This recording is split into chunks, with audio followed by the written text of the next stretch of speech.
জাহান্নামের ভয়ঙ্কর শাস্তি শুনলেই শরীর কাঁপবে। বিসমিল্লাহির রহমানির রহিম।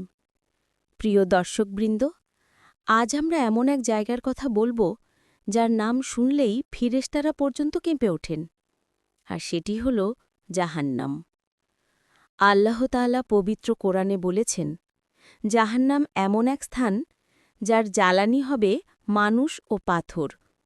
সূরা আল বাকারা আয়াত ২৪। এই আগুন দুনিয়ার আগুনের মতো নয়। রাসূল সাল্লাল্লাহু আলাইহি ওয়াসাল্লাম বলেছেন, দুনিয়ার আগুন হল জাহান্নামের আগুনের ৭০ ভাগের ১ ভাগ। সহিহ বুখারী। অন্ধকার কারাগারের মতো স্থান, শিকল ও শিকলাবদ্ধ মানুষ। আল্লাহ তাআলা বলেন, আমি অবিশ্বাসীদের জন্য প্রস্তুত করেছি শিকল, বেড়ি ও জ্বলন্ত আগুন। সূরা ইনসান আয়াত ৪।